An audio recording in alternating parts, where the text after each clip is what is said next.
So I could whine about Parisian feminist chilliness. I could whine about the hostile stare a French person offered rather than apologies if they bumped into you. I could complain about French doctors' habits of asking you to disrobe and conducting a 15-minute medical history while you sit there completely naked. But these things didn't really bother me. Different, yes. Pleasing, depends. Shocking, no. But some of the newer immigrants, they were shocking. And there was a difference for me between the mutual amusement the French and I felt at one another's curious habits and the goggle-eyed wonder I experienced in Morocco. At first glance, everything in Morocco is familiar to anyone who has spent time in the Mediterranean, except for the abundance of women in headscarves. But that I was already accustomed to. It's the unspoken rules that are the most daunting. My first night in Morocco, I sauntered out by myself to have dinner and looked in cafe after cafe and saw only men. And women who do sit in a cafe should sit on the second floor. Now I was stumped. People watching was essential to my plan, but how was I to people watch on the second floor? And even more problematic, if I did sit downstairs, the very strangeness of my behavior would alter theirs. So in Morocco, I became a different person. I tried to fit in, covering myself from throat to cap, even in the 100-degree heat. I dressed conservatively. I would say to blend, but in truth it was to ease my passage down streets to reflect the burning gaze of critical eyes. And each time I re-entered France, I was relieved to be able to dress as I wanted, to sit by myself downstairs in a cafe as I wanted, and not feel like a spectacle. But not everyone moors to stay across the 12-mile Strait of Gibraltar that separates Europe from North Africa. The rich certainly do as they like in cities like Marrakesh or Tangier or Casablanca. And there are many other people who live in Morocco as they do in France, where it's sleeveless tops, uncovered hair, or fitting jeans. And in Morocco, its poorer areas, the jalabas replace Western wear, and foulards are ubiquitous. And they take this with them to Saint-Denis in France, as well as wearing it in City Hassan, Casablanca's largest slum area. Now in France's poorer areas, the freedoms of both sexes, but especially women, are far fewer. At first it was difficult for me to figure out what I thought about this.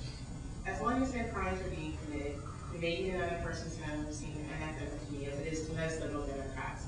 If a Moroccan woman in France is trapped in the kitchen, forbidden by her husband to leave the house, or to talk to men, and covered entirely save her nose, what right do I have to comment? She's a free woman in a country that will support her and shelter her if she chooses to leave. But I gradually came to change my mind over the time of my fellowship, and became what Mr. Gertz would call more ethnocentric, and what some would call universalist. Now this happens in the field. Ideology often runs up against experience. And I discovered that in the absence of omniscience, intellectual humility is crucial. And this humility means the willingness to change one's mind, even if it means contradicting ideas and perspectives we publicly stood for, disappointing others' expectations, and perhaps even the expectations we have of ourselves. I don't think I've done that, but I have shifted my ways of thinking. Now, in this slide, I want to mention the names of two other writers whose autobiographical books were tremendously helpful as I was grappling with these concepts. One is Fadela Amara. She's a French woman of Algerian ancestry, and she was recently appointed France's Minister of Urban Affairs. And the other one is an apostate Muslim, Somalia-born Aya Mercy Ali, a former member of the Dutch Parliament. Ms. Amara was born to Algerian immigrants in an industrial town in the southern mountain region of France. She grew up in a housing project, much like the ones I discovered. I described. It was populated by many North African immigrants who had immigrated to work in the nearby Michelin tire factories. Now, it's a typical trajectory for people coming from Algeria or Morocco to Tunisia. She wrote about the life she experienced there and the increasing pressure on young Muslim women. They wanted to be free to dress and act as they pleased. And more so than their fathers, she thought it was the young men who tried to control the women in their neighborhood, taking out their anger and frustration at joblessness and disenfranchisement on their sisters and neighbors.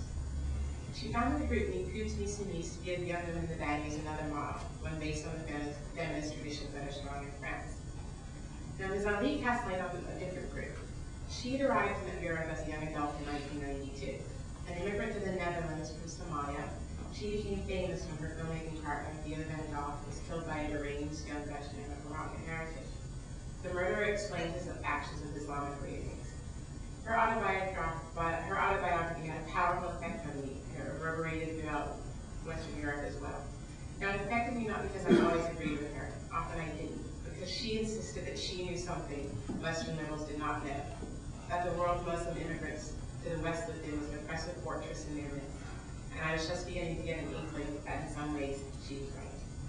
When I read Ghazali's book, I'd recently been at the annual meeting of French Muslims, and I met hundreds of Muslim women in full foulard who would not support men who either didn't speak French or pretended not to, who seemed sheltered and refused to talk to me.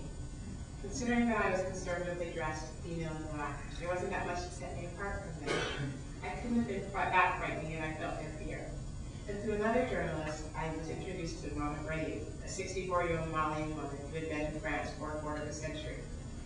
She never learned French, and she, after 25 years in France, she spoke only Bambara, the language of her native Mali. And she'd been convicted for performing clitoridectomies on young girls in France, a process she mistakenly believed was in the Quran. As she was illiterate, she could not read it. Now, she lived in her little Mali enclave in a poor Parisian suburb, and she was at the mercy of an abusive, polygamous French African husband. Now, allowing these immigrants to keep these private enclaves, as Ghazali argued, produces monograves. It prevents immigrants from becoming a true part of society and keeps women in the prison that their cultural backgrounds are destructive for them, she said. It's difficult for people like me, who feel that we move light years away from the path our backgrounds prescribe for us, to understand that in a Western middle country, someone might not find the ability to escape. But of course, we know that situations like this are in our own midst. For example, renegade Mormon sect on the Utah-Arizona border, and Amish and Mennonite societies in the eastern United States. These religions with strict claims on their members, particularly women, exist in most countries. But what is true in France, or the Netherlands, or in Germany is that the language barrier some of the women face makes it impossible to escape. And Ghazali said that no one knew what was going on in these communities because they were so isolated, and they managed to continue life as they knew it in their home country, deriving only economic benefit from the West. Despite living in the West, many of these women were so mentally cowed that they could not see an alternative life. Now, I had never specifically focused on women's issues, and I hadn't planned that really to be part of my fellowship. But the more I learned about these hidden worlds, the more I began to believe that it wasn't fair for the rest of the country to live in freedom while these women were essentially shackled. Now, this was a marked change for me. In the early months when I met women in full veils and floor-length garments, I tried to be open-minded and think of it as a choice. By the end of my time, when I saw women in a full jalaba and veil in France, my reaction was visceral. No, wrong, bad, unfair, why? It doesn't have to be that way. Now, as in Morocco, there's a great divide in France between socioeconomic classes. Veils, inability to speak French, lack of integration are hallmarks of the poor. So now I want to talk about the middle class and the wealthy. Immigrants from these backgrounds have different classes of the Republic, the French Republic. Racism and prejudice in France harms everyone, but it most portrays those second and third generation immigrants who feel they follow the rules and acquire the elements necessary for success. Yet they are turned away because of their families not being named.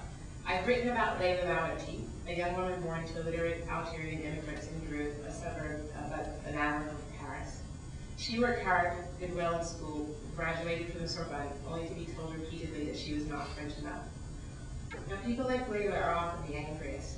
They've given up their old identities to become French with its promise of equality, and they realize that it's a false promise. In fact, a scholar who studies Muslims in French prison told me that the men who had joined Al-Qaeda were far better educated than those who were ordinary criminals. Many, he said, had acquired advanced degrees in French universities before they became angry, disillusioned, and murderous. The 2 years that I spent in France and Morocco have affirmed my initial thesis about the confusion and betrayal many Muslims in Europe feel. In France, equality is elusive and racism isn't even illusory, it's quite blatant. I remember walking in the Marais, a popular corner of Paris, with friends visiting from England.